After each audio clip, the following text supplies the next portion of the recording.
Anak-anak, selamat pagi anak-anak. Salam sehat selalu ya. Hari ini Bu Indah akan memberikan materi tema 1, Selamatkan Makhluk Hidup, subtema 2, Hewan Sahabatku, pembelajaran 1. Kalian akan belajar tentang cara perkembangbiakan hewan dan potensi ekonomi negara-negara ASEAN yang akan Bu Indah uraikan sebagai berikut. Mari kita mulai ya. Hewan sahabatku. Apakah kamu penyayang hewan? Apa saja manfaat yang diperoleh manusia dari hewan? Bagaimana cara hewan berkembang biak? Ayo kita pelajari bersama anak-anak. Tahukah kalian anak-anak bahwa negara-negara di Asia Tenggara memiliki banyak jenis hewan? Beberapa di antaranya ada yang dijadikan sebagai makanan, simbol negara, dan dijadikan peliharaan. Tentu saja, dari negara yang menggunakan hewan sebagai lambang memiliki sejarah dan filosofi mengapa menggunakan hewan tersebut menjadi lambang negara.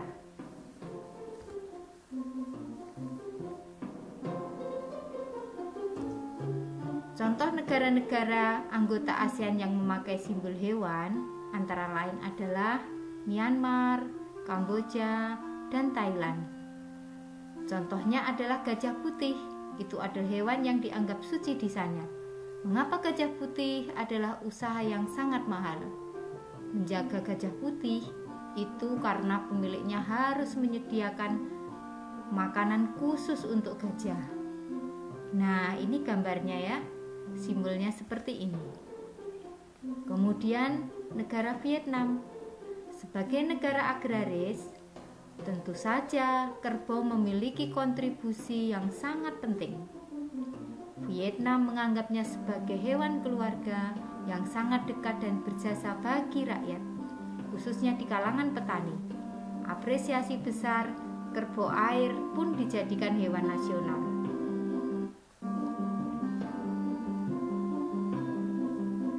Kemudian negara Singapura. Singa adalah menjadi representasi bagi Singapura, sehingga hewan buas ini menjadi simbol nasional mereka.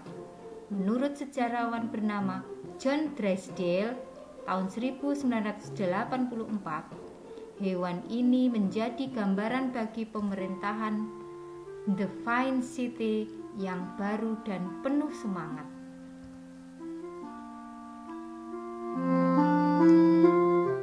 Kemudian Filipina. Selain menjadi hewan endemik di sana, elang Filipina juga menggambarkan kekuatan, keunikan, dan kecintaannya pada kebebasan. Tak hayal kalau burung ini sering disebut sebagai harta karun alami yang hanya ada di Filipina. Hewan-hewan di atas merupakan sebagian dari hewan yang hidup di Asia Tenggara. Bisakah kamu menemukan hewan lainnya? Oke, anak-anak sudah melihat gambar-gambar di bawah ini ya. Banyak sekali hewan-hewan ini yang hidup di Asia Tenggara ya. Nah, bagaimana hewan-hewan itu cara berkembang biak anak-anak? Setiap hewan memiliki kemampuan berkembang biak. Dengan berkembang biak, hewan dapat melestarikan jenisnya. Tahukah kamu bagaimana cara hewan berkembang biak? Ya, yang pertama adalah dengan cara ovipar. Ovipar adalah salah satu cara berkembang biaknya hewan dengan cara bertelur, yang pada umumnya mempunyai ciri-ciri telurnya dirami sampai menetas.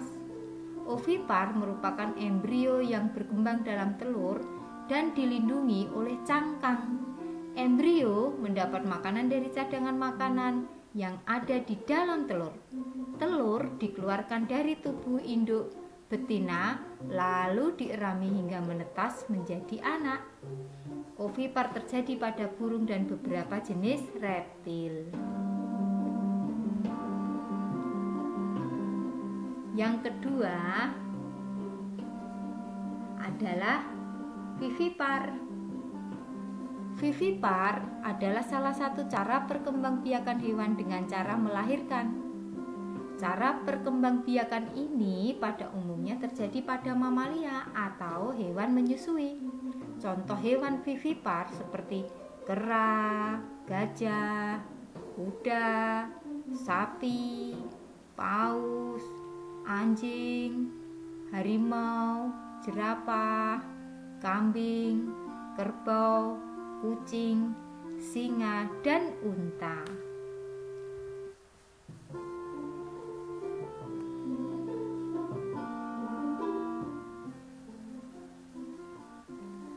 Yang ketiga adalah ovovivipar.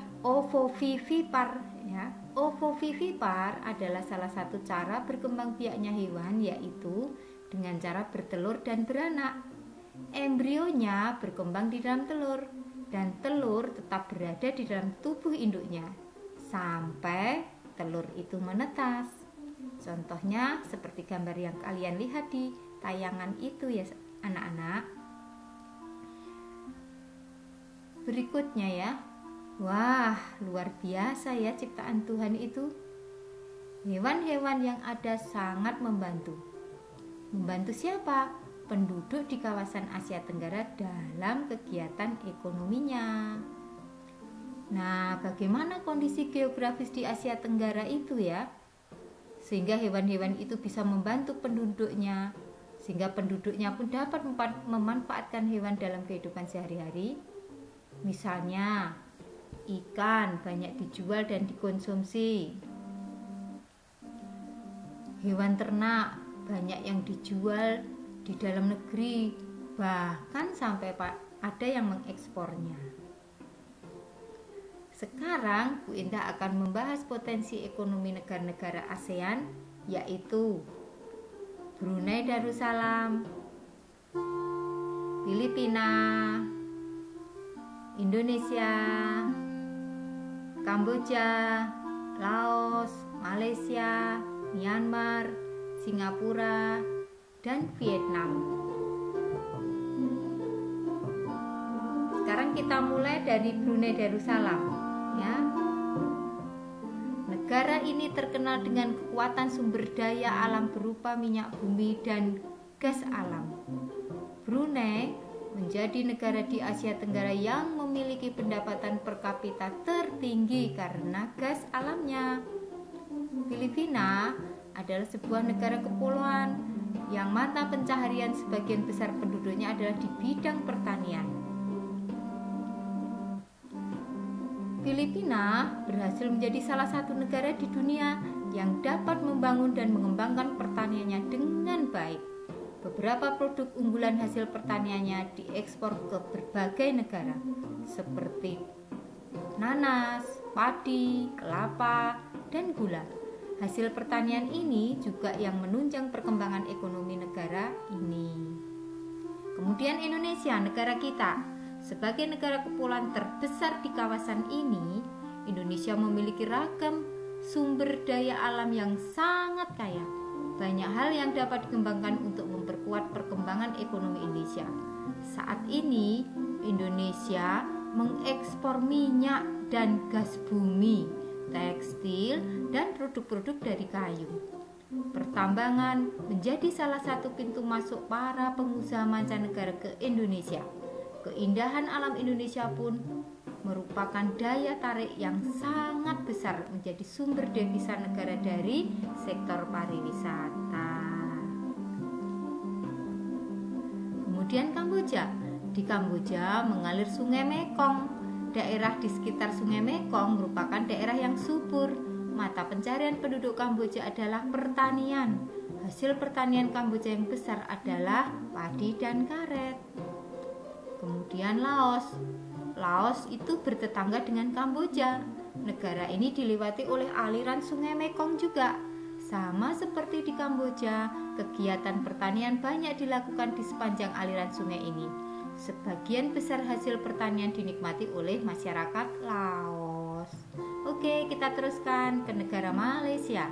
Kegiatan ekonomi utama penduduk Malaysia adalah di bidang pertanian, anak-anak, pertambangan dan perindustrian. Perdagangan internasional merupakan salah satu kegiatan ekonomi Malaysia yang mengalami pertumbuhan tercepat. Peralatan elektronik, minyak, dan gas bumi diekspor ke negara lain.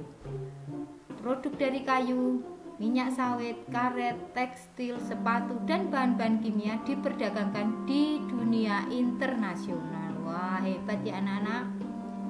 Dan sekarang kita menuju ke negara Myanmar, ya. Mata pencarian utama penduduk Myanmar adalah pertanian, perkebunan, dan pertambangan. Padi merupakan hasil utama dari pertanian di sana. Myanmar merupakan salah satu negara penghasil padi terbesar di Asia Tenggara. Selanjutnya adalah negara Singapura. Singapura merupakan negara paling maju di kawasan ASEAN. Letak Singapura sangat strategis. Saat ini Singapura menjadi negara transit ternama di Asia. Oke. Berikutnya adalah negara Thailand.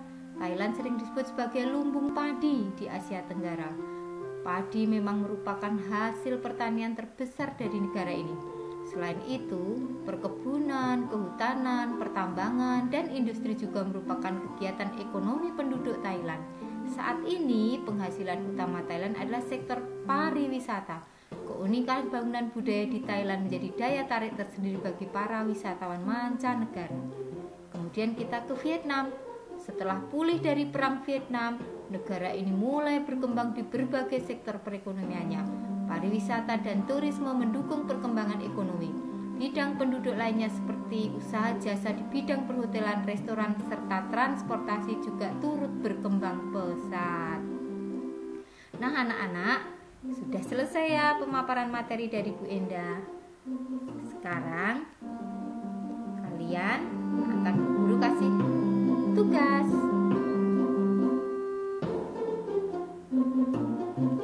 Tugasnya adalah kalian ambil dua negara yang kamu sukai, bandingkan dua negara tersebut dalam diagram Venn di bawah ini dari sudut ekonomi antara Indonesia dan Filipina, ya.